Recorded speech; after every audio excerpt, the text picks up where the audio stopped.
Hey guys, we're back on the job site with our WarmlyYours snow melting system, and today we're going to install the snow melting cable.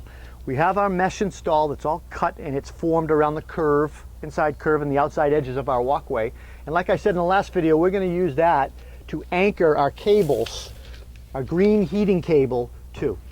Now, a couple things I want to mention to you is when we were building this mudroom, we ran a pipe chase through the floor joist system, and we used this electrical fish tape, they call it, or string for pulling wire.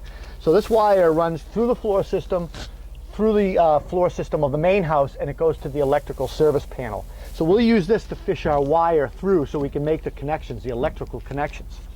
The black wire here, there's about 20 feet of this black wire, is called a cold lead. There's no heat that comes from this.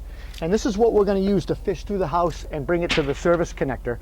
The green wire is the wire that heats up and raises the temperature.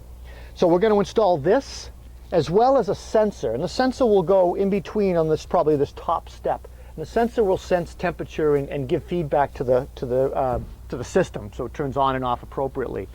So today we're going to do that. We're going to show you how we fish this wire through. We're going to show you how we use some tie wraps and plastic tie wraps to install this along the stairs. And then we're going to show you how we install the heat tapes in a serpentine fashion all the way down the walkway, all the way to the end. You know, one thing I want to mention is, depending on the thickness of your walkway and the material that you're going to use, you want to check with WarmlyYours ahead of time to figure out your spacing. We're using an 1.5 inch, maybe 2 inch thick bluestone patio here that we actually removed, and we're going to relay. And we'll probably put a 1/2 inch to 1 inch sand over the cables to protect the cables.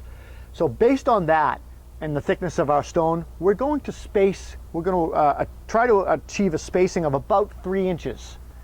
So we're going to wrap our cable in a 3-inch spacing pattern evenly all the way around. So that's going to be our goal on this installation. The other thing is, WarmlyYours is great about designing this whole thing. I made some very detailed measurements. I told them how big my steps were going to be, and they basically sent me back a drawing and had it all laid out. And all you have to do is follow the instructions. You do need an electrician to make the connections, but it's real simple to do.